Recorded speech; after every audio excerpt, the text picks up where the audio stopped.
हाय दोस्तों, आज ये वीडियो हमारा पहला वीडियो है एक नए सब्जेक्ट का, दैट इज इलेक्ट्रिकल मशीन। ठीक है, तो इस वीडियो के अंदर मैं आप सभी लोगों के साथ इलेक्ट्रिकल मशीन का बेसिक डिस्कस करने वाला हूं, सिलेबस डिस्कस करने वाला हूं, वेटेज बताने वाला हूं और साथ ही साथ ये देखेंगे कि इलेक्ट्रिकल मशीन को टैकल करने की हमारी स्ट्रेटेजी क्या होनी चाहिए। ठीक है, तो 3-4 पॉइंट्स पे मैं बात करूंगा, सिलेबस पे, दूसरा वेटेज पे, स्ट्रेटेजी पे और थोड़ा बहुत इलेक्ट्रिकल मशीन्स के सिग्निफिकेंस पे। ठीक है, ये सारी चीजें बात करेंगे। तो पहला लेक्चर हमारा इंट्रोडक्टरी लेक्चर रहने वाला है। अब देखो, ये तो मुझे नहीं लगता बताने की जरूरत है कि इलेक्ट्रिकल मशीन्स जो है इलेक्ट्रिकल के लिए one of the most important subject है। ये आप सभी लोग जानते हो कि बिना इलेक्ट्रिकल मशीन्स के हमारी इलेक्ट्रिकल इंजीनियरिंग जो है वो इनकम्प्लीट है। ठीक है, और ये भी जानते हो कि जहां कहीं इंटरव्यू देने जाते हो, चाहे वो पीएसयू हो चाहे वो एमटेक हो, एक इलेक्ट्रिकल इंजीनियर से हमेशा ये एक्सपेक्ट किया जाता है that he should have a knowledge of electrical machines. ठीक है, तो ज्यादातर जगह जहां भी इंटरव्यू दोगे ना, वो इंटरव्यू सेंटर्ड होता है मशीन्स पे। और जितने भी लोग पहले कभी तैयारी कर चुके हैं या कॉलेज में भी देखा होगा, मैं ये मानता हूं कि सबसे ज्यादा प्रॉब्लम जो आप फेस करते हो किसी सब्जेक्ट में वो इलेक्ट्रिकल मशीन्स है ना। तो इस सब्जेक्ट को बहुत बेहतरीन तरीके से हम लोग डील करने वाले हैं। साथ साथ मैं आपको लगातार ये बताता रहूंगा कि क्या चीजें आपको एग्जाम तक कैरी करना है और क्या चीजें आप छोड़ सकते हो। ठीक है, कोर्स जो कवर करेंगे वो पूरा इन डिटेल करेंगे, जिससे कि आपकी नॉलेज भी इंप्रूव हो और साथ ही साथ आपकी एग्जाम की प्रिपरेशन भी अच्छी रहे। लेकिन कोर्स का जो पार्ट आपको कैरी करना है एग्जाम तक, वो पार्ट रहेगा जो प्रॉब्लम वीडियो के अंदर यूज होने वाला है। जितना भी पार्ट क्वेश्चंस में यूज होने वाला है वो बहुत ही अच्छे तरीके से आप लोगों को तैयार करना है। बाकी थ्योरी वाला पार्ट समझने के लिए बहुत अच्छा है, नॉलेज के लिए बहुत अच्छा है, बट हो सकता है कि वो उतना ज्यादा एग्जाम के अंदर यूज ना हो पाए। तो मशीन्स के कोर्स को जो है ना, हमेशा दो पार्ट में डिवाइड करना। एक तो फर्स्ट जो कि आपके कॉन्सेप्ट हम लोग फ्रेम करेंगे, ठीक है, कॉन्सेप्ट क्लैरिटी जो मिलने वाली है। दूसरा वो जितना पार्ट आपको एग्जाम के अंदर मार्क्स दिलाएगा, चाहे फिर वो एग्जाम गेट हो, ईएसई हो या फिर कोई स्टेट गवर्नमेंट का एग्जाम हो। ठीक है, वो वाला पार्ट अलग से रखा जाएगा। अब देखो, जब मशीन के सिलेबस की बात करते हैं तो मैं मशीन के सिलेबस को कुछ पार्ट्स में डिवाइड किया हूं। पहला पार्ट है अपना इंट्रोडक्शन, जिसमें कि मैं कुछ बेसिक्स आपके कवर करूंगा जो कि मशीन पढ़ने से पहले आपको नॉलेज होना जरूरी है। सेकंड चैप्टर हम कवर करेंगे ट्रांसफॉर्मर्स। ठीक है, थर्ड हम कवर करेंगे इलेक्ट्रो मैकेनिकल एनर्जी कन्वर्जन। ठीक है, फोर्थ पार्ट हम कवर करने वाले हैं DC machines. Fifth synchronous machines.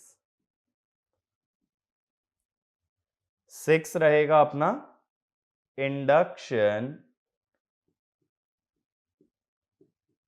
Machines. ठीक है, सेवेंथ रहेगा स्पेशल मशीन। तो ये सभी चीजें हम लोग डील करेंगे इस पूरे सब्जेक्ट के अंदर। तो इसको मैं 7 यूनिट्स कह सकते हो या 7 चैप्टर्स कह सकते हो। मशीन को मैं इन चैप्टर्स में जनरली डिवाइड करता हूं। अब देखो, ज्यादातर आप देखोगे कि कहीं भी आप मशीन कवर करते हो, सेल्फ स्टडी करते हो या फिर किसी इंस्टीट्यूट में या कहीं भी आप कवर करते हो, तो मेजरली आप 4 चैप्टर आपके सुनने में आते हैं, ट्रांसफॉर्मर, डीसी, सिंक्रोनस और इंडक्शन। बट इसके अलावा भी मशीन के कुछ टॉपिक्स हैं जिसपे कि क्वेश्चन भी फ्रेम किया जा सकता है और साथ ही साथ वो मशीन के कॉन्सेप्ट बिल्डिंग के लिए भी जरूरी है। तो उसमें हमारे 2 चैप्टर एक्स्ट्रा आ जाते हैं, इलेक्ट्रोमैकेनिकल एनर्जी कन्वर्जन और स्पेशल मशीन। अगर मैं गेट पॉइंट ऑफ व्यू से बात करूं तो गेट में 2 से लेकर के 6 चैप्टर्स ये आपके गेट सिलेबस के अंदर इंक्लूड होते हैं। ईएस या अदर एग्जाम्स में आपका ये 7th चैप्टर भी आ जाता है, स्पेशल मशीन। और ये चैप्टर नंबर 1 क्या है, ठीक है, 1 बाय 1 चलते हैं। पहले चलो एक काम करते हैं, वेटेज के बारे में बात कर लेते हैं। गेट में इस सब्जेक्ट का जो वेटेज होता है अपना, गेट वेटेज इस सब्जेक्ट का होता है अपना 12 से 15 मार्क्स का। तो काफी डोमिनेटिंग हमारा सब्जेक्ट हो जाता है इलेक्ट्रिकल मशीन, क्योंकि काफी ज्यादा वेटेज के अंदर ये पूछा जाता है। इसके अलावा अगर आपको स्टैंडर्ड बुक्स रेफर करनी है तो मैं बुक्स भी बता देता हूं। बुक्स क्या क्या फॉलो कर सकते हो, देखो, एक फॉलो कर सकते हो इलेक्ट्रिकल मशीनरी,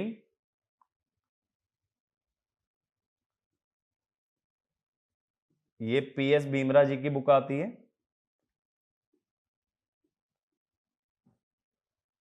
दूसरी इनकी ही एक और बुक आती है जिसमें मशीन के कुछ ऐसे टॉपिक हैं जो फर्स्ट बुक में नहीं है, generalize theory, again by PS Bhimra,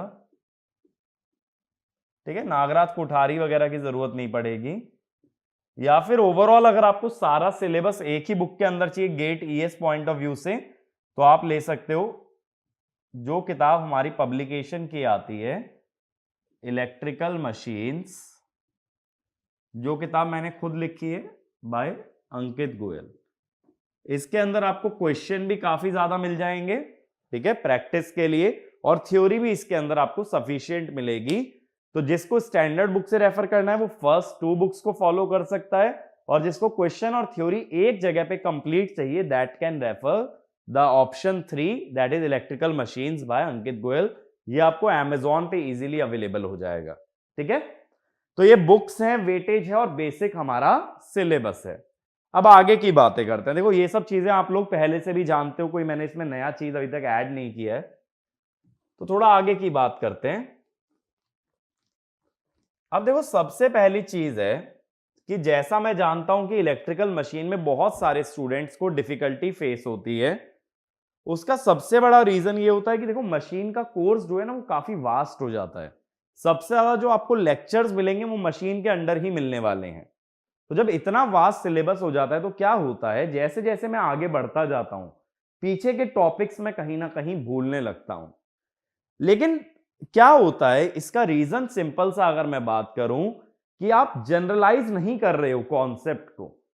अगर आप कॉन्सेप्ट को जनरलाइज कर लोगे, चीजों में सेंस लगने लगेगा, आपको लॉजिक लगने लगेगा, कॉमन सेंस पे चीजें आने लगेंगी, तो सभी मशीन के अंदर बहुत सारी ऐसी चीजें होती हैं जो कि कॉमन होती हैं।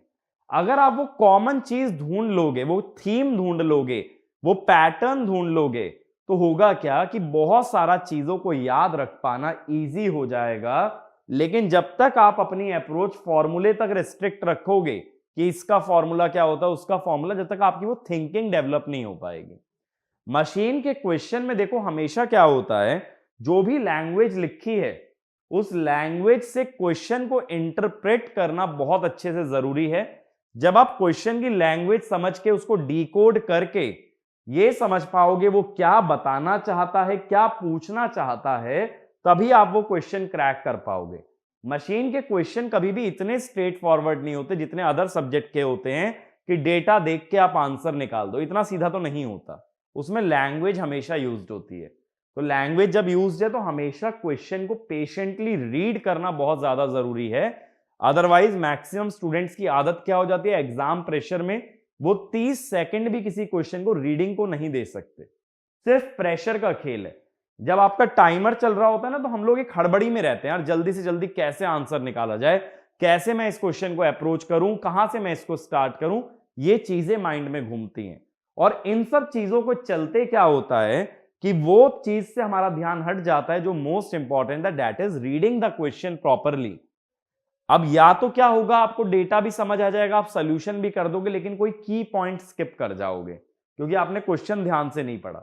या कई बार वो क्वेश्चन ही क्लिक नहीं करेगा। क्यों क्लिक नहीं करेगा? क्योंकि मैं उसको रीड करना ही नहीं चाह रहा। मेरा हमेशा से शुरू से एम ही क्या था कि कैसे इसको सॉल्व करूं। शायद एक बार पढ़ लेता तो उसका सोल्यूशन काफी ज्यादा इजी या काफी ज्यादा एक तरह से ये कह दो कि बहुत ज्यादा ट्रिवियल हो जाता कि हाँ भाई ऐसे ही होगा। तो ये बात पे ध्यान देना, मशीन के अंदर अपनी अप्रोच जो है ना बाकी सब्जेक्ट से थोड़ी डिफरेंट रखना। यहां रेदर देन कि ये जज करो कि क्वेश्चन को किस तरह से सॉल्व होगा, कहां से शुरू करना है, सबसे पहला काम ये करो कि क्वेश्चन को अच्छे से समझो कि वो क्या कहना चाहता है, क्या पूछना चाहता है, किस टॉपिक पे क्वेश्चन बेस्ड है। उसके बाद फॉर्मूले की बात करोगे तो अच्छा रहेगा। अदरवाइज मशीन के अंदर क्वेश्चंस बहुत इजीली क्रैक नहीं हो पाते। ठीक है। अब देखो दूसरा प्रॉब्लम क्या होता है, जैसा मैंने बोला कि मशीन काफी वास्ट हो जाता है, तो मशीन के अंदर ना थ्योरेटिकल कंसेप्ट बहुत ज्यादा हो जाते हैं और वो थ्योरी को आप कभी भी ना लॉन्ग टर्म कैरी नहीं कर पाते हो।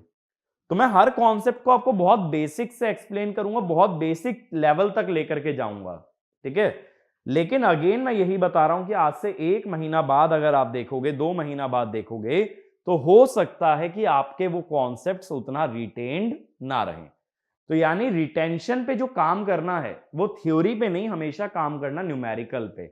अगर 15 नंबर का भी मशीन आता है तो गारंटीड है 13 से 14 नंबर उसमें न्यूमेरिकल पार्ट को दिए जाएंगे। ठीक है। इवन ईएस के अंदर अगर मशीन आता है तो थ्योरी इतना ज्यादा आज के टाइम में डोमिनेट नहीं करती है जितना न्यूमेरिकल पोर्शन डोमिनेट करता है। तो न्यूमेरिकल सॉल्विंग एबिलिटी अगर आपने अटेन कर ली बहुत बेहतरीन तरीके से, तो आप कभी भी क्वेश्चन को क्रैक कर सकते हो। लेकिन जब तक थ्योरी के पीछे भागोगे तो थ्योरी को आपके माइंड से डिलीट होने में ज्यादा टाइम नहीं लगता। बहुत सारे बच्चों का ये इशू मेरे पास आता है कि थ्योरी वाले क्वेश्चन हम क्रैक नहीं कर पा रहे हैं, न्यूमेरिकल हमसे बन जा रहे हैं।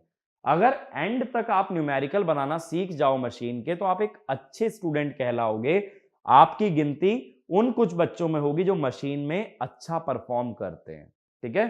तो कभी भी अपना एम ये लेके मत चलो थ्योरी क्वेश्चन क्रैक करना है। थ्योरी क्वेश्चन क्रैक करने के लिए हर थ्योरी कॉन्सेप्ट आपके टिप्स पे रहना चाहिए। किसी भी फैकल्टी के लिए थ्योरी कर पाना आसान क्यों होता है? क्योंकि वो उसी एक सब्जेक्ट को मल्टीपल टाइम्स एक साल के अंदर टीच करते हैं। अगर मैं मशीन ही 4 बार 5 बार पढ़ाने वाला हूं तो ऑब्वियसली मुझे उसके कॉन्सेप्ट याद रहेंगे। लेकिन आप लोगों को 12 सब्जेक्ट कैरी करने हैं गेट तक, या और किसी एग्जाम में भी मोर देन 10 सब्जेक्ट आपको हर जगह कैरी करने हैं। और अगर आप मल्टीपल सब्जेक्ट को कैरी करने वाले हो तो आप कभी भी एक सब्जेक्ट का वर्ड बाय वर्ड रिमेंबर नहीं कर सकते। तो याद उतनी चीजें रखो जितनी एग्जाम में काम आएंगी, जितनी चीजों के बारे में पूछा जाता है, जिस पे क्वेश्चन फ्रेम हो सकता है। ए टू जेड हर चीज याद करना आपका एम नहीं है। इसीलिए हमेशा जब मैं वीडियो बना रहा हूं, जब मैं लेक्चर ले रहा हूं, तो इस चीज पे ध्यान देना कि मैं किन कॉन्सेप्ट्स को बोल रहा हूं कि इनको याद रखना है, इनको एग्जाम में लेकर के जाना है। ठीक है। तो अप्रोच ऐसा मत रखना कि जितने भी नोट्स आपके बनेंगे कि वो सारे नोट्स हम याद कर ले, नहीं। सिर्फ उनका उतना पोर्शन हमें याद रखना है जितना एग्जाम में यूजफुल रहेगा। पढ़ाएंगे हर चीज ताकि आपकी इन डेप्थ अंडरस्टैंडिंग बने हर सब्जेक्ट की, बट क्वेश्चन सॉल्विंग के लिए आपको एकदम लेजर फोकस रहना है, बहुत ज्यादा फोकस रहना है उन कॉन्सेप्ट पे जो कि पूछे जाते हैं। ठीक है। ये दो चीजों का ध्यान रखना, न्यूमेरिकल को बहुत अच्छे से रीड करना है तभी न्यूमेरिकल क्रैक कर पाओगे। और दूसरी बात मैंने क्या बताई, जो एक्सेस थ्योरी है, जो एक्स्ट्रा कंसेप्ट्स हैं जिसपे कि क्वेश्चन नहीं फ्रेम होगा, उसको समझने में अच्छा है बट उसको एग्जाम तक बार बार रिवाइज नहीं करना, ना ही उसको रटने की कोशिश करनी है। अब मैं टॉपिक बाय टॉपिक आपको बताता हूं कवर क्या करने वाले हैं। तो जो देखो हमारा चैप्टर 1 है इंट्रोडक्शन, इसमें मैं कवर क्या करूंगा, सबसे पहली चीज जो मैं आपको बताऊंगा, थोड़ा मेरा डिस्कशन आपसे रहेगा इलेक्ट्रिकल मटेरियल्स के रिगार्डिंग, कि मशीन के अंदर कौन कौन से ऐसे मटेरियल्स हैं जो कि हम यूज कर सकते हैं, जैसे कॉपर, एल्यूमिनियम, कार्बन, आयरन, इन सब के बारे में बात करेंगे। और ये समझेंगे कि इन्हीं मटेरियल्स को क्यों चूज किया गया और किसी मटेरियल को क्यों यूज नहीं कर सकते थे। ठीक है। इससे आपको मशीन की कंस्ट्रक्शन के बारे में नॉलेज मिलती है कि कंस्ट्रक्शन के टाइम पे जो मटेरियल जिस पर्टिकुलर जगह पे यूज हो रहा है उसका रीजन क्या है, ताकि अगर कभी कोई इंटरव्यू में पूछ ले भाई आयरन से ही कोर क्यों बनता है, तो आप टू द पॉइंट बहुत सटीक आंसर दे पाओ। उसके लिए ये टॉपिक का नॉलेज बहुत जरूरी है। दूसरा पार्ट हम कवर करेंगे इसके अंदर, बेसिक्स ऑफ इलेक्ट्रोमैग्नेटिक थ्योरी। देखो ईएमटी आपका एक एक्स्ट्रा सब्जेक्ट भी है, लेकिन ईएमटी वाले सब्जेक्ट में जिस तरह से हम ईएमटी कवर करते हैं वो मेनली क्वेश्चन के हिसाब से होता है। क्वेश्चन के हिसाब से क्या मतलब है कि हमें ये देखना है कि क्या क्या क्वेश्चन फ्रेम हो सकते हैं, उसके अंदर थ्योरी पे उतना फोकस नहीं होता है। लेकिन मेरे को कुछ कॉन्सेप्ट आप लोगों को ऐसे भी समझाने पड़ेंगे जो ईएमटी में क्वेश्चन फ्रेम नहीं किया जाता, बट वो बेसिक अंडरस्टैंडिंग के लिए जरूरी है एग्जाम के अंदर। ठीक है, तो एग्जाम में अगर आपको परफॉर्म करना है या बेसिकली मशीन का एनालिसिस अगर आपको समझना है तो ईएमटी के कुछ कॉन्सेप्ट लगेंगे, तो वो हम लोग यहां पे रिव्यू करेंगे। काफी कॉन्सेप्ट आपके ईएमटी के सिलेबस में ऑलरेडी कवर हो चुके होंगे, तो अगर ईएमटी में अच्छा कमांड है तो इस वाले पार्ट को स्किप भी कर सकते हो, बट एक बार देखने में कोई बुराई नहीं है, आगे की मशीन्स के लिए आपको ये काफी हेल्प आउट करेगा। तीसरा पार्ट मैं बेसिक्स के अंदर, इंट्रोडक्शन के अंदर कवर करूंगा आपका पर यूनिट सिस्टम।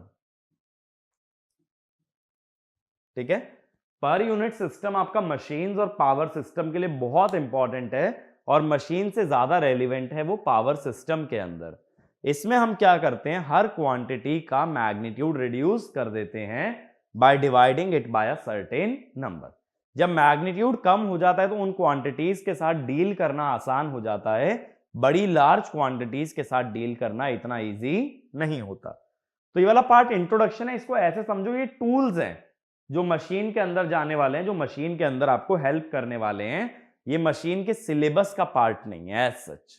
ठीक है, इसको क्वेश्चन से ज्यादा किस तरह से देखना है कि इनका यूज कैसे करूंगा मैं मशीन्स के कोर्स में। अब चैप्टर 2 पे आता हूं। चैप्टर 2 है अपना ट्रांसफॉर्मर। भाई ट्रांसफॉर्मर में देखो हम सबसे पहले शुरुआत कहां से करते हैं, या एक टॉपिक और इसके अंदर हम कवर कर लेंगे, फिर चैप्टर 2 पे आएंगे जो कि है मैग्नेटिक सर्किट। ठीक है, ये जो पर यूनिट सिस्टम और मैग्नेटिक सर्किट वाला टॉपिक है ना, इस पे डायरेक्टली क्वेश्चन फ्रेम हो सकता है, बाकी इन दोनों पे डायरेक्ट क्वेश्चन तुम्हारा गेट के अंदर नहीं पूछा जाता है। अब ये मैग्नेटिक सर्किट क्या चीज होती है, इसमें हम ये देखेंगे जो भी सिस्टम मैग्नेटिक है, जहां मैग्नेटिक फील्ड बन रही है, करंट है, उन सिस्टम्स को कैसे इलेक्ट्रिकल सर्किट में ला सकते हो। इलेक्ट्रिकल सर्किट में लाना क्यों जरूरी है, क्योंकि जब हम नेटवर्क एनालिसिस जानते हैं, नोडल जानते हो, मैश जानते हो, थेवेनिन जानते हो, नॉर्टन जानते हो, जब ये सभी चीजें जानते हो, समझते हो, तो इन रूल्स को हम इजीली अप्लाई भी कर सकते हैं। तो मैग्नेटिक सिस्टम्स को अलग से पढ़ने से अच्छा है कि उनको किसी तरह से इलेक्ट्रिकल के अंदर ले आओ और उसके बाद अपने नेटवर्क के जितने भी कॉन्सेप्ट है, जितने भी बेसिक कॉन्सेप्ट है, उन्हें अप्लाई करके सॉल्व कर पाओ। तो ये वाला पार्ट काफी इंपॉर्टेंट है आगे के लिए। अगर इन सभी टॉपिक्स में मैं बात करूं, सबसे ज्यादा इंपॉर्टेंट या मशीन के लिए कोर क्या है, that is this magnetic circuit. ठीक है, ये बहुत रेलिवेंट है। अब देखो सबसे पहले अगर चैप्टर 2 की बात करें, ट्रांसफॉर्मर्स की, इसके अंदर हम कहां से शुरू करेंगे। हर मशीन की शुरुआत होगी मशीन की कंस्ट्रक्शन से। ठीक है, इसमें हम देखेंगे ट्रांसफॉर्मर के अंदर क्या क्या पार्ट्स यूज होते हैं, हर पार्ट का वर्किंग क्या है, कैसा वो पार्ट दिखता है, ये सारी चीजें बहुत अच्छे तरीके से कवर करेंगे। और जब एक बार इन चीजों को विजुअलाइज कर पाओगे तो मैं ये मानता हूं कि इसमें रटने वाला कुछ भी नहीं रह जाएगा। थोड़े बहुत पॉइंट्स होते हैं जो कि याद रखे जाते हैं, बट एक बार विजुअलाइजेशन अच्छा हो जाएगा ना, तो ये चीजें बहुत टिप्स पे आ जाएंगी। देखो ट्रांसफॉर्मर अब जब एज अ टॉपिक मैं बात करूं तो वर्किंग में कुछ नहीं है ना, नेटवर्क के अंदर भी बात कर ही लेते हो बेसिक ट्रांसफॉर्मर की N2/N1 N1/N2। तो बेसिक ट्रांसफॉर्मर के अंदर बहुत ज्यादा वर्किंग वाला पार्ट नहीं इंक्लूड होता है, या वर्किंग उसकी कॉम्प्लिकेटेड नहीं होती है। तो कंस्ट्रक्शन ऑफ पार्ट्स के बाद हम सबसे पहले जाते हैं इंड्यूस्ड ईएमएफ पे। ट्रांसफॉर्मर की ईएमएफ इक्वेशन निकाली जाती है कि उसके अंदर जो भी ईएमएफ बनने वाला है वो कैसे डिराइव करेंगे। ईएमएफ निकालने के बाद हम आ जाते हैं ट्रांसफॉर्मर पे करंट देखेंगे, बट सबसे पहले जो मैं करंट की बात करूंगा, मैं एक आइडियल ट्रांसफॉर्मर की बात करूंगा। तो हम सबसे पहले ये समझेंगे एक आइडियल ट्रांसफॉर्मर क्या चीज है, क्या इसकी प्रॉपर्टीज होती हैं। तो देखो ट्रांसफॉर्मर पे जो ट्रिकी क्वेश्चन फ्रेम होते हैं ना, ज्यादातर वो आइडियल ट्रांसफॉर्मर पे होते हैं, जहां थोड़ा सा आपका दिमाग यूज होता है। तो जब हम ये आइडियल ट्रांसफॉर्मर के कंसेप्ट को कवर कर लेंगे, वोल्टेज समझ लेंगे, करंट समझ लेंगे, तो इस पे बेस्ड हम क्वेश्चन देखेंगे। उन क्वेश्चंस को बहुत ध्यान से ऑब्जर्व करना कि किस तरह के क्वेश्चन फ्रेम होते हैं और उसको सॉल्व किस तरह से हम लोग करने वाले हैं। क्योंकि अगर टफ क्वेश्चन आएगा, दिमाग वाला क्वेश्चन आएगा, तो वो आइडियल ट्रांसफॉर्मर पे आ सकता है। ठीक है, आइडियल ट्रांसफॉर्मर कवर करने के बाद हम आगे मूव करेंगे प्रैक्टिकल ट्रांसफॉर्मर पे। तो सबसे पहले हम बात करेंगे core loss in a transformer. तो कोर लॉसेस को इंक्लूड करेंगे।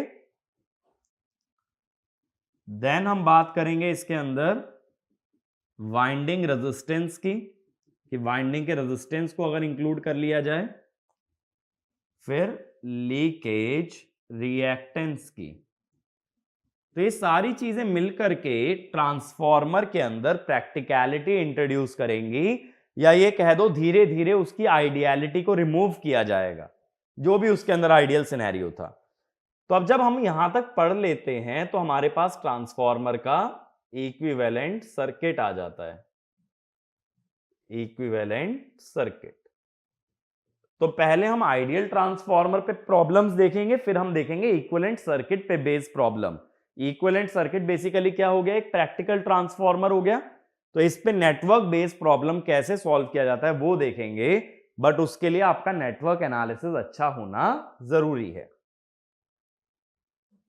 फिर हम बात करेंगे इसके बाद टेस्टिंग ऑफ ट्रांसफॉर्मर, कि जो इक्विवेलेंट सर्किट के अंदर आपने कंपोनेंट्स लगाए हैं, वो कंपोनेंट्स की वैल्यूज को कैसे डिराइव करोगे। तो वो टेस्ट होते हैं जिसमें कि जिन लोगों ने पढ़ा है वो जानते होंगे, open circuit test, short circuit test. ठीक है, ये सारे टेस्ट हम लोग कंडक्ट करते हैं ट्रांसफॉर्मर के ऊपर। टेस्टिंग के बाद हम जाएंगे लॉसेज इन अ ट्रांसफॉर्मर पे, जहां हमारा मेजर फोकस रहेगा कोर लॉस पे। तो लॉसेज में बेसिकली हम 4 लॉस कवर करते हैं, core loss, copper loss, dielectric loss, stray load loss. हर लॉस को बहुत अच्छे तरीके से समझेंगे और उसकी वैल्यू कैसे निकाली जाती है ये देखेंगे।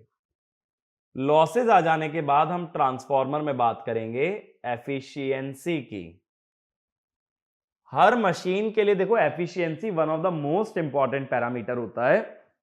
तो जितने भी चैप्टर कवर करोगे हर एक में एफिशिएंसी निकालना कंपलसरी है।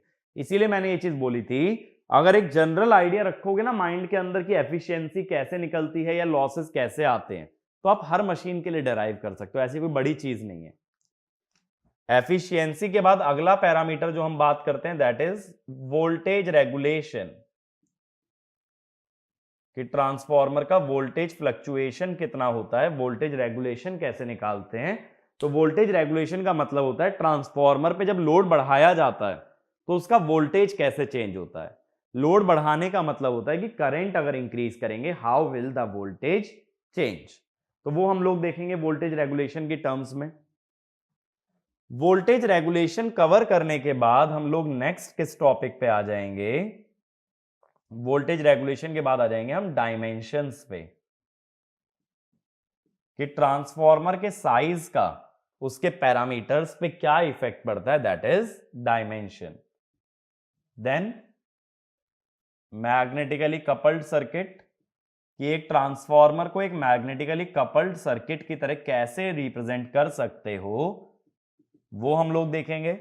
तो यहां पे हम लोग क्या करेंगे, ट्रांसफॉर्मर की लीकेज, मैग्नेटाइजिंग, ये सारी इंडक्टेंसेस सेल्फ और म्यूचुअल की टर्म्स में डिराइव करेंगे। ठीक है, मैग्नेटिकली कपल्ड सर्किट के बाद हम बात करते हैं 3 वाइंडिंग ट्रांसफॉर्मर की,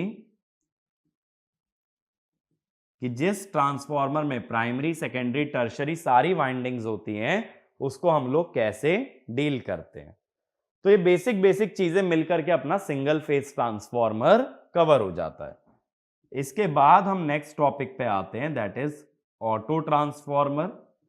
काफी छोटा सा टॉपिक है लेकिन काफी इंटरेस्टिंग टॉपिक है और इंपॉर्टेंट भी है गेट पॉइंट ऑफ व्यू से। इसके बाद जो सब लोगों को दिक्कत करता है वो टॉपिक है 3 फेज ट्रांसफॉर्मर। ठीक है, थ्री फेज ट्रांसफार्मर में सारे कनेक्शन देखेंगे जो किसी भी एग्जाम के अंदर पूछे जा सकते हैं, उसमें से कितने कनेक्शन गेट के अंदर इंक्लूडेड होते हैं ये चीज मैं आपको साथ में बताता हुआ चलूंगा। तो जो लोग सिर्फ गेट की तैयारी कर रहे हैं वो उन कनेक्शन पे ही फोकस करें जिसपे गेट में न्यूमेरिकल फ्रेम हो सकता है, ठीक है। यहां कनेक्शन कई तरह के आ जाते हैं, जैसे star star, delta delta, star delta, delta star, open delta, Scott, ये सारे कनेक्शन कवर करते हैं। इसके बाद पैरेलल ऑपरेशन,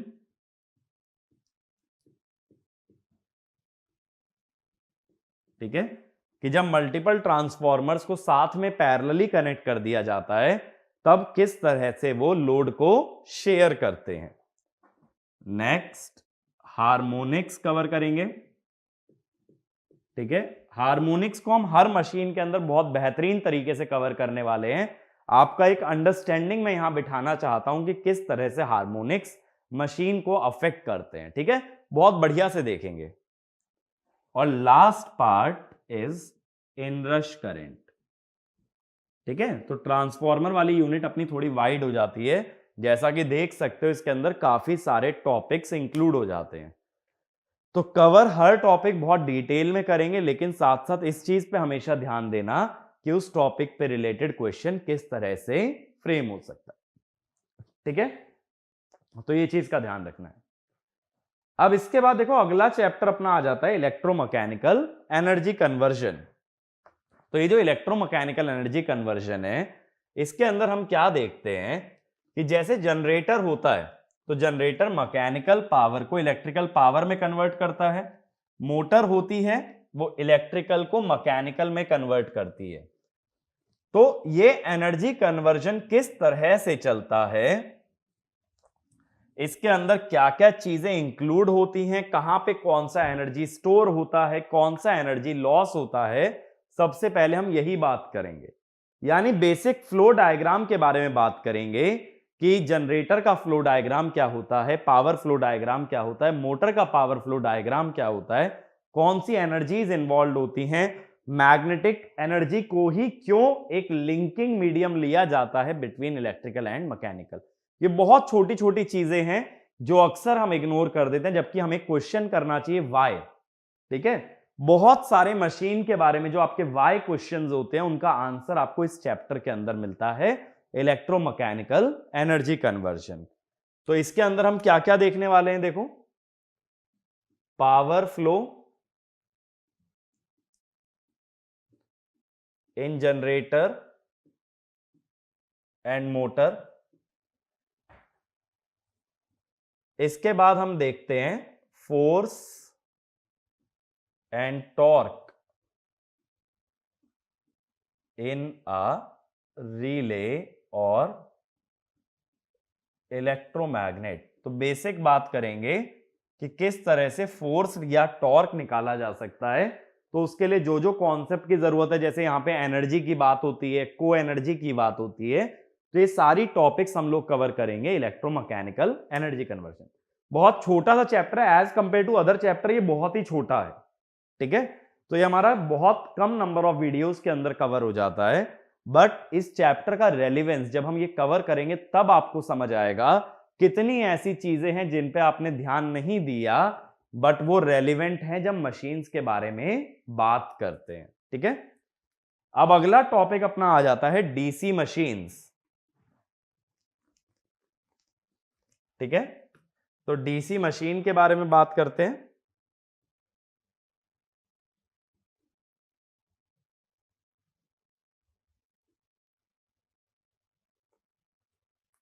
अब डीसी मशीन में भी देखो जो शुरुआत होती है ना अपनी, वो बेसिक कंस्ट्रक्शन से ही हम शुरू करेंगे। कंस्ट्रक्शन, अब यहां वर्किंग प्रिंसिपल इंपॉर्टेंट हो जाएगा। ट्रांसफॉर्मर की वर्किंग कोई बहुत ज्यादा वाइड नहीं होती है, बट यहां वर्किंग प्रिंसिपल बहुत इंपॉर्टेंट हो जाता है। इसके अंदर देखो बहुत छोटे छोटे पार्ट्स जुड़ जाते हैं, जैसे कि यहां पे फील्ड वाइंडिंग के बारे में बात करना बहुत जरूरी है, आर्मेचर वाइंडिंग के बारे में बात करेंगे कि किस तरह से single layer, double layer winding, lap winding, wave winding, फिर आर्मेचर रिएक्शन एक बहुत इंपॉर्टेंट टॉपिक इसके अंदर हमारा जुड़ जाता है। कम्यूटेशन वाला टॉपिक हमारा यहां पे जुड़ जाता है। कंपेंसेटिंग वाइंडिंग इंटरपोल, ये सारी चीजें हमारी डीसी मशीन के अंदर इंक्लूड होती हैं। लेकिन देखो डीसी मशीन का अगर कंस्ट्रक्शन अच्छे से समझते हो, कवर करते हो, तो होगा क्या कि बहुत सारे कॉन्सेप्ट कंस्ट्रक्शन के बाकी की रोटेटिंग मशीन में भी कैरी ओवर हो जाएंगे, यानी वही कॉन्सेप्ट आपके सिंक्रोनस और इंडक्शन के अंदर भी यूज हो सकते हैं। तो यहां पे जो कंस्ट्रक्शन वाले कॉन्सेप्ट हैं उनको बहुत अच्छे से ध्यान देना, आगे की मशीन में ये वाला पार्ट कॉमन हो जाता है। इसके बाद देखो, इसके बाद वाला पार्ट काफी छोटा हो जाता है डीसी मशीन में। पहले हम बात करते हैं ईएमएफ और टॉर्क इक्वेशन की। दो इक्वेशन डिराइव करेंगे, एक ईएमएफ के लिए, एक टॉर्क के लिए। फिर डीसी मशीन के कनेक्शंस के बारे में बात करेंगे, जैसे शंट मशीन हो गई, सीरीज मशीन हो गई, सेपरेटली एक्साइटेड, कंपाउंड, ये सारी चीजें बात करेंगे। किस तरह का सर्किट होता है, किस तरह से उसका कनेक्शन होता है। इसके बाद हम आ जाते हैं कैरेक्टरिस्टिक्स वाले पार्ट पे। कैरेक्टरिस्टिक्स में क्या होता है कि हमें ग्राफ प्लॉट करना होता है कुछ सर्टेन पैरामीटर्स का, और ये दोनों ही मशीन के लिए किया जाएगा, एक जनरेटर और एक मोटर के लिए। इसके अंदर सारी कैटेगरीज देखेंगे, separately excited, shunt excited, series, compound, और उनके कुछ ग्राफ प्लॉट करेंगे, जैसे voltage versus current, torque versus speed, इस तरह के कुछ ग्राफ ड्रॉ किए जाते हैं। कैरेक्टरिस्टिक्स आने के बाद हम बात करते हैं स्टार्टिंग ऑफ डीसी मोटर, ठीक है, speed control of DC motor, braking of DC motor, ठीक है। तो हर मोटर के अंदर ना ये तीन चीजें जरूरी होती है कि मोटर को स्टार्ट कैसे किया, फिर कैसे डिसाइड किया कि मोटर कितनी स्पीड पे घूमेगी, और लास्ट उस मोटर को रोका कैसे गया। तो जहां कहीं मोटर डिस्कस होगा ये तीनों चीजें कॉमन रहती हैं, ठीक है। अब ये ब्रेकिंग वगैरह पढ़ने के बाद डीसी मोटर की, इसके बाद हम लोग किस टॉपिक पे आ जाते हैं, टेस्टिंग ऑफ डीसी मशीन, जिसमें हॉपकिंसंस टेस्ट, स्विनबर्न्स टेस्ट, जैसे हमने ट्रांसफार्मर में देखा था ऐसे ही यहां पे भी टेस्टिंग होती है। फिर पैरेलल ऑपरेशन ऑल्टरनेटर का, सॉरी ऑल्टरनेटर नहीं, parallel operation of DC generator, ठीक है। तो इसके अंदर जो टॉपिक्स हैं वो काफी कम हैं, लेकिन ट्रांसफार्मर के मुकाबले इसका जो कंस्ट्रक्शन वाला पार्ट है ना वो बहुत वाइड है। ट्रांसफार्मर का कंस्ट्रक्शन वाला पार्ट इतना ज्यादा मेजर नहीं है, बहुत छोटा है, ठीक है। उसके अंदर न्यूमेरिकल टॉपिक बहुत ज्यादा है, जबकि डीसी मशीन के अंदर न्यूमेरिकल बहुत छोटे पोर्शन में कंसंट्रेटेड रहते हैं, यहां थ्योरी एस्पेक्ट ज्यादा आ जाता है। तो डीसी मशीन के जो क्वेश्चन होते हैं ना जनरली बहुत कम फॉर्मूले से सॉल्व हो जाते हैं, यहां फॉर्मूले ज्यादा रटने के हैं ही नहीं, लेकिन बस दिमाग ये लगाना पड़ता है कि कहां कैसा फॉर्मूला, कहां कैसी प्रोपोर्शनैलिटी यूज करनी है। तो वो स्किल सीखने की कोशिश करना, जितने भी हम क्वेश्चन सॉल्व करेंगे अगर वो चीज आपने पकड़ ली तो डीसी मशीन का क्वेश्चन तो आपको कुछ भी याद करके जाने वाली बात ही नहीं है, कुछ भी ऐसा कैरी करने की जरूरत नहीं है, ठीक है। तो जितना आपका नॉलेज डेवलप हो जाएगा इसके लेक्चर्स के अंदर उतना आपके लिए सफिशिएंट है, इसको बार बार रिवाइज भी नहीं किया जाता है, क्योंकि जितना भी कंस्ट्रक्शन वाला पार्ट है ना इस पे क्वेश्चन पूछा जाए एग्जाम के अंदर बहुत कम चांस है।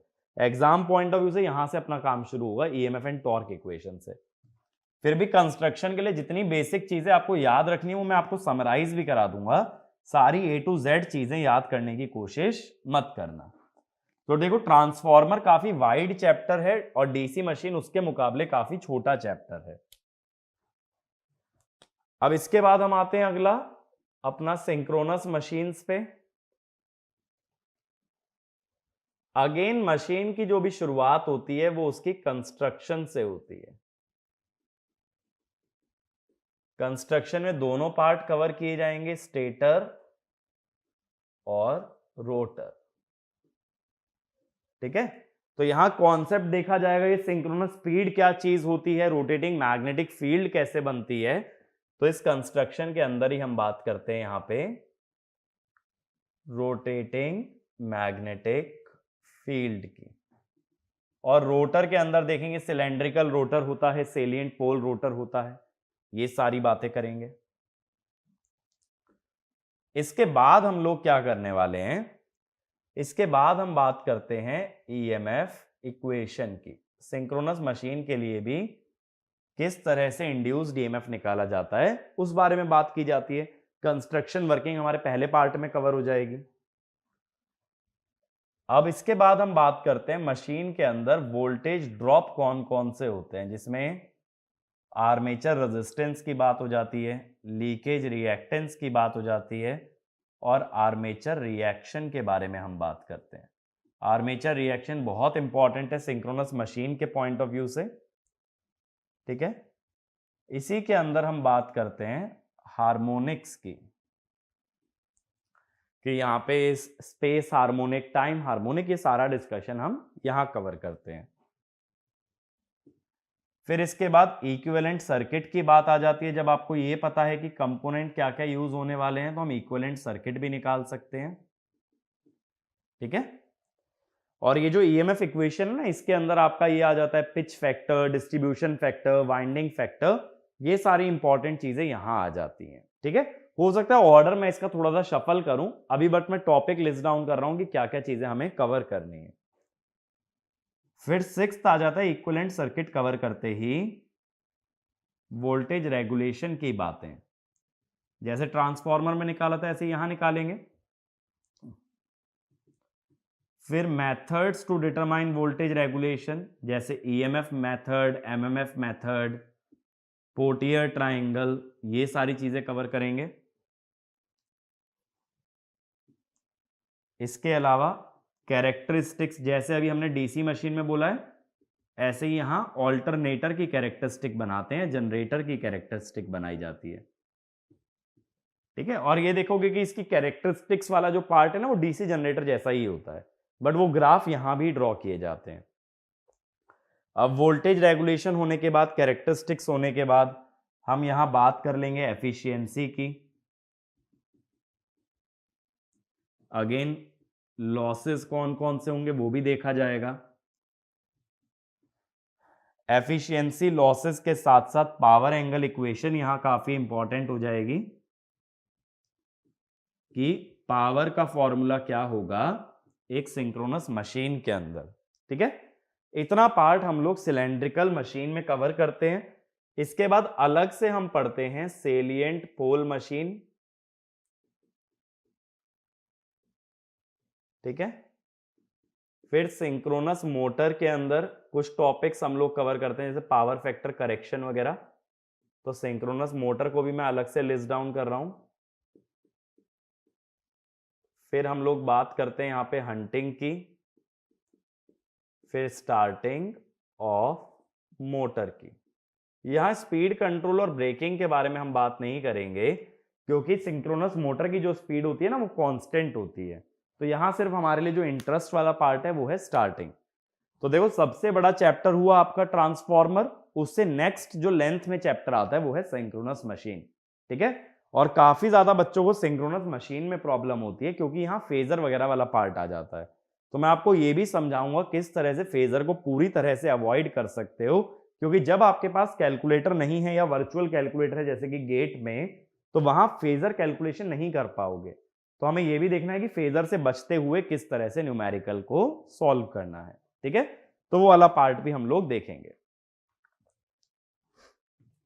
अब इसके बाद देखो यहां तक आते आते ना बहुत सारे लोग वैसे ही हिम्मत तोड़ देते हैं मशीन के अंदर कि यार इतना ज्यादा है कि हमसे हो ही नहीं पा रहा है। तो ये ध्यान रखना मशीन के अंदर जो है ना कंसिस्टेंसी बहुत ज्यादा मैटर कर जाती है। जैसे जब मैं क्लास के अंदर मशीन पढ़ाता हूं तो मैं देखता हूं कि 1 महीना क्लास अगर हमारी चलती है तो धीरे धीरे धीरे धीरे बच्चे कम होते जाते हैं। कुछ बच्चे आ जा रहे हैं, फिर वो नहीं आ रहे, अगले दिन कल कुछ और बच्चे आ रहे हैं। तो वो कंसिस्टेंसी जो है ना मशीन के सिलेबस में बना पाना एक तो टिपिकल है, और वो बहुत ज्यादा इंपॉर्टेंट भी है। कभी भी ऐसा मत सोचना कि अगर किसी चैप्टर में कमांड नहीं आया तो अदर चैप्टर भी अच्छा नहीं कर सकते, ऐसा कुछ भी नहीं है। आप इनको जो है ना 4 सब्जेक्ट की तरह ही देखो, एक सब्जेक्ट ट्रांसफॉर्मर, एक डीसी, एक सिंक्रोनस, एक इंडक्शन। अगर अलग अलग सब्जेक्ट की तरह ही ट्रीट कर लोगे इन्हें तो डर वाली बात ही खत्म हो जाएगी। लेकिन पूरा मशीन एक साथ कवर करना इसलिए बहुत जरूरी है क्योंकि फ्लो टूट जाता है ना, तो जो कुछ कॉमन थीम चल रही है, जो कुछ कॉमन बेसिक्स चल रहे हैं वो छूट जाएंगे। तो ऐसा मत करना कि मैंने ट्रांसफॉर्मर डीसी कर लिया है, सिंक्रोनस इंडक्शन में बाद में करूंगा, ऐसा नहीं होना चाहिए। अब इंडक्शन मशीन पे आते हैं। अगेन देखो, पहला पार्ट तो वही आएगा, कंस्ट्रक्शन एंड वर्किंग। यहां वर्किंग के बारे में ज्यादा बात रोटर पे होती है कि स्क्वायरल केज रोटर होगा, स्लिप रिंग रोटर होगा, तो किस तरह का रोटर होगा उस पर बात करते हैं। और वर्किंग के अंदर भी दो तरह के प्रिंसिपल होते हैं, एक तो इंडक्शन मोटर और एक इन्वर्टेड इंडक्शन मोटर। ठीक है, ये दोनों चीजें कवर करेंगे। कंस्ट्रक्शन कवर करने के बाद हम बात करेंगे ईएमएफ इक्वेशन के बारे में। फिर इसके बाद हम बात करेंगे ईएमएफ, करंट एंड पावर के बारे में। तो यहां से पावर इंट्रोड्यूस जब हो जाएगा तो हम सीधा अगला टॉपिक पे जंप कर जाएंगे, that is losses and efficiency. एक बार पावर पढ़ लेते हो तो लॉसेस और एफिशिएंसी की बात कर सकते हो। फिर देखो, मोस्ट इंपॉर्टेंट इंडक्शन मोटर के अंदर होता है ये वाला पार्ट, टॉर्क, स्लिप, कैरेक्टरिस्टिक्स। इस पे हमें सबसे ज्यादा टाइम स्पेंड करना है, सबसे ज्यादा वर्क इस चीज पे करना है, जिसमें कि हम बात करेंगे स्टार्टिंग टॉर्क, मैक्सिमम टॉर्क। ठीक है, ये सारी चीजों के बारे में बात करेंगे टॉर्क स्लिप में। टॉर्क स्लिप कवर करने के बाद हम आ जाते हैं स्टार्टिंग ऑफ इंडक्शन मोटर पे। जैसा मैंने बताया था, अगर मोटर की बात कर रहे हो तो स्टार्टिंग, स्पीड कंट्रोल और ब्रेकिंग, ये तीन चीजें काफी इंपॉर्टेंट हैं। ठीक है, तो ये तीन चीजें हमें अच्छे से कवर करनी पड़ेंगी। अब इसके बाद मैं थोड़ा सा आपको ओवरव्यू दे दूंगा इंडक्शन जनरेटर का। एक टॉपिक मैंने बीच में मिस कर दिया, तो लास्ट में लिख रहा हूं, टेस्टिंग ऑफ इंडक्शन मोटर। ठीक है, फिर हार्मोनिक्स की वजह से यहां जो फिनोमिना होता है उसके बारे में बात करेंगे, कॉगिंग एंड क्रॉलिंग। ठीक है, फिर हम बात करेंगे हाई टॉर्क केज मोटर के बारे में कि केज मोटर का कैसे टॉर्क बढ़ाया जा सकता है। इसके बाद हाई टॉर्क केज मोटर के बाद हम आ जाएंगे लास्ट टॉपिक इसका, सिंगल फेज इंडक्शन मोटर। चारों चैप्टर में जो है ना, सबसे छोटा चैप्टर आपको पड़ेगा ये इंडक्शन मशीन, चारों मशीन में से। ठीक है, ये देखने में लग रहा है टॉपिक ज्यादा है, बट इससे ज्यादा टाइम हमें डीसी मशीन के अंदर लग जाता है। इंडक्शन मशीन के क्वेश्चन काफी इंटरेस्टिंग होते हैं, ट्रिकी होते हैं, और उसमें सबसे ज्यादा क्वेश्चन आपके इस पार्ट पे बेस्ड होते हैं, टॉर्क, स्लिप, कैरेक्टरिस्टिक। ये तो वैसे भी जब हम प्रॉब्लम वीडियोस देखेंगे तो ये आपको क्लियर आइडिया लग जाएगा किस तरह का क्वेश्चन फ्रेम होता है और ज्यादा क्वेश्चन कहां कंसंट्रेटेड होते हैं।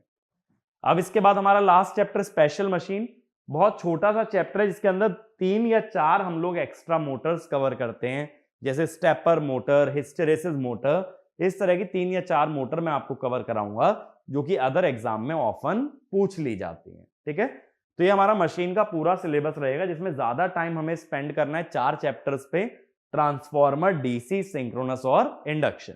और आप लोगों का क्या काम है, जैसे जैसे मशीन कवर हो रहा है, एक तो अपना टाइमलाइन मेंटेन रखो कि कब तक मशीन कवर करने वाले हो, कितने वीडियो आप देखने वाले हो, कितने क्वेश्चन लगाने वाले हो, ये चीजें साइमल्टेनियसली मेंटेन करना है।